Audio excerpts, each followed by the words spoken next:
राहुल गांधी की तथाकथित वोट बचाओ यात्रा असल में घुसपैठिया बचाओ यात्रा है। इंडी गठबंधन घुसपैठियाओं को बसाने के लिए षड्यंत्र रच रहा, जो कि देश की सुरक्षा और अस्मिता के खिलाफ है। भाजपा का संकल्प स्पष्ट है, घुसपैठिए किसी भी हालत में देश में नहीं रह सकते। ये देश की सुरक्षा और वंचितों, विशेष रूप से हमारे गरीब SC ST भाइयों के अधिकारों की रक्षा का प्रश्न है। प्रधानमंत्री मोदी जी की सरकार ने संकल्प लिया है कि घुसपैठियों के जहरीले जाल को तोड़कर देश को सुरक्षित और वंचित वर्गों का भविष्य सुरक्षित किया जाएगा। कांग्रेस और विपक्षी दल वोट बैंक की भूख में विदेशी घुसपैठियों को संरक्षण देने के षड्यंत्रों में जुटे हैं, जो गरीब, दलित, आदिवासियों का हक छीन रहे हैं। ये बर्दाश्त नहीं होगा। देश की आंतरिक सुरक्षा हमारे लिए सर्वोपरि है। देश के नागरिकों को मिलने वाले अधिकार और विशेष रूप से गरीब, वंचित, SC ST को मिलने वाले संसाधन व अधिकार वो सुरक्षित रखे जाएंगे।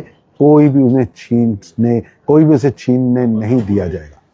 लेकिन सर, जिस तरह से प्रधानमंत्री को लेकर गाली दी गई, उसके अलावा लगातार अब तक कांग्रेस की तरफ से इसको लेकर कोई न माफी मांगी गई है, ना कोई स्टेटमेंट कांग्रेस की तरफ से ऐसा कोई आया है।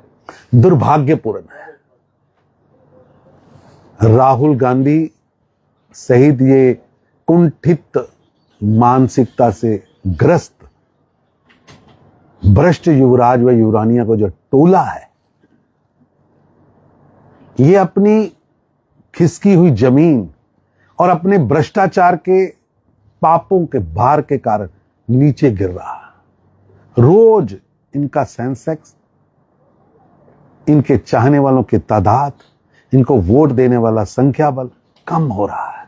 इसलिए इनमें खलबली है। इस कुंठित मानसिकता से वे बार बार भारत के प्रधानमंत्री का अपशब्दों से अपमान कर रहे हैं। अब तो अति हो गई। प्रधानमंत्री जी की पूज्य माता जी के बारे में अपशब्द, ये बताता है कि इंडी गठबंधन कितने मानसिक दिवालियापन पर काम कर रहा है और पूरी तरह से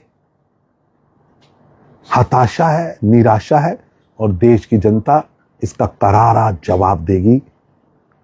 पहले ही 1.5 दर्जन से ज्यादा चुनाव राहुल गांधी के नेतृत्व में इंडी गठबंधन हार चुका है और ये हार का सिलसिला आगे भी चलेगा। सर, अगर राहुल गांधी की यात्रा की अगर बात करें, तमाम इंडी गठबंधन के जो नेता हैं वो शामिल हो रहे हैं। स्टालिन शामिल हुए, आज अखिलेश यादव पहुंचे और कह रहे हैं कि बीजेपी जो है वो अब बिहार से पलायन करने वाली है।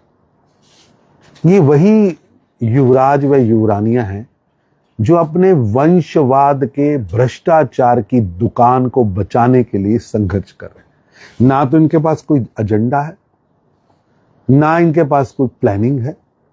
केवल व केवल अपनी लूटी हुई जो संपत्ति जनता से इन्होंने लूटी है, उसे बचाने के लिए, अपने वंश के संघर्ष को आगे बढ़ाने के लिए लोकतंत्र में राजतंत्र तब खड़ा करने के लिए ये लोग लगे हैं।